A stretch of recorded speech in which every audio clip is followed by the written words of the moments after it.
Microsoft Link албан байгууллагуудад байгууллага дотор ашиглах харилцааны шийдэл байхгүй улмаас олон нийтийн харилцааны хэрэгсэл болох Skype, Yahoo Messenger-ийг үйл ажиллагаанд ашигладаг. Олон нийтийн хэрэглэдэг програм учраас ажлын цагаар ажилтнууд нь найз нөхдөдгөө харилцах, элдв сонин хажин хөөрөлдөх зэргээр ажлын цагийг дэмий өргөх тохиолдол ихээхэн гардаг.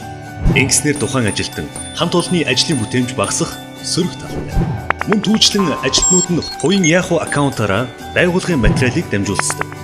Ажилтан байгууллагаас гарахад тухайн ажилтны ажилдаа ашигладаг байсан мэдээлэл нь тухайн хүний аккаунттай хамт байгууллагаас гарч байна. Өөрөөр хэлбэл байгууллагын мэдээллийн аюулгүй байдал маш хялбар аргаар алдагдж байна гэсэн. Microsoft Link нь албан байгууллагуудад зориулсан харилцааны аппликейшн бөгөөд байгууллагын ажилтнууд хоорондоо болон удирдлагуудтайгаа орон зайг үл хамааран холбогдож мэдээлэл солилцох боломжийг нээж өгнө.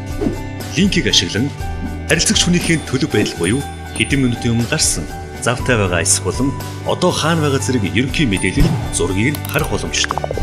Өөр хоорондоо болон хэлц багаараа харилцан мэдээллийг хурдан солилцсон. Хамт олноороо хурал, уулзалт, илтгэл хийхэд төгжрөл ихтэй одоо үед заавал нэг газар цуглах гэж нэгнээ хүлээх шаардлагагүй. Хаанаас ч гэсэн линкээр холбогдсон хамтрагчтайгаа дүрс дүрсээ харж хурал уулзалтыг хийх боломжтой. Дэлгэцийг хуваалцах буюу харилцагч хүнийхээ дэлгэцийг харж заавар зөвлөгөө өгөх бүр компьютерийг нь удирдах боломжтой. Жишээ нь ажилтны компьютерт асуудал гарсан тохиолдолд IT инженер заавал очиж тусламж үзүүлэх шаардлагагүй. Линкийн дэлгэцээ хуваалцах функцийг ашиглан байга газраас нь тусламж үзүүлэх боломжтой. Мөн Word, Excel, PowerPoint зэрэг өөрийн ажиллаж байгаа аппликейшнийг хуваалцаж танилцуулахаас гадна тухайн материал дээр зэрэг ажиллаж засвар хийх боломжтой шүү. Линкэд холбогдсон хүмүүр цагаан самбар дээр өөрсдийнхөө санаа бодлыг зурж, илэрхийлж, хамтдаа шинийг санаачлах боломжийг бүрдүүлнэ. Тухайн хуралд оролцогчдын дунд санал асуулга авахдаа мөн линкийг ашиглах боломжтой. Санал асуулгын үр дүн шууд харагддаг учраас шийдвэрээ гаргахад ч гэсэн мөн хялбар гэсэн. Линкийн энэ бүх боломжуудыг линк програмыг суулгаагүй харилцагч нар мөн адил хэрэгжүүлэх боломжтой.